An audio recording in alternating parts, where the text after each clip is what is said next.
رقدك في السرير حبيبتي. تعالى مرتاحة هنا، خليني شوية.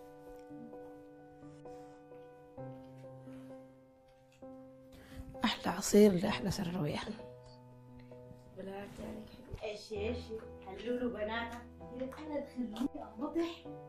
انا جميلة عبالي انبطح تعبانة تعب سنين من السودان. هاي الحلاوات دي. اخباركم؟ سكاكر ما شاء الله تبارك الله. لما في الحرم ان شاء الله. اللهم امين. والله انت لميت السودانيين كلهم في الحرم، الا نحن ما حصل سكتنا ولا عمرت بينا.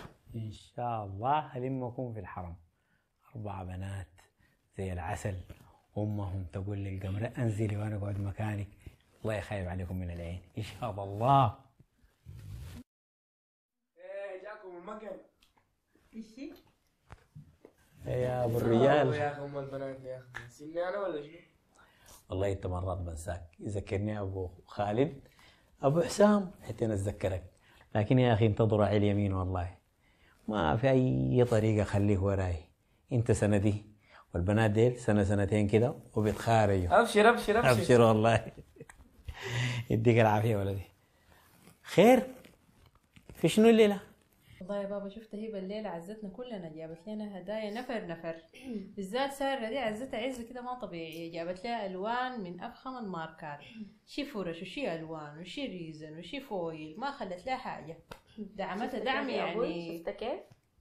والله ما قصرت يا بنتي، وساره تستاهل. شفتي يا بنتي يا ساره، اطلع من الجوده واقول لكم بكره كورنيش شم هوا واي حاجه ناقصاكم ابشروا بها والله. السلام عليك يا الله يخليك لنا والله. وعندي لكم خبر حلو ثاني. خبر شنو؟ حاج سيد بتاع الاساس عنده زواج ولده يوم الجمعه القادم ان شاء الله، عازمكم كلكم. يا سلام يعني اخيرا حنمشي حفله. تمام عاد بكره بدي اختار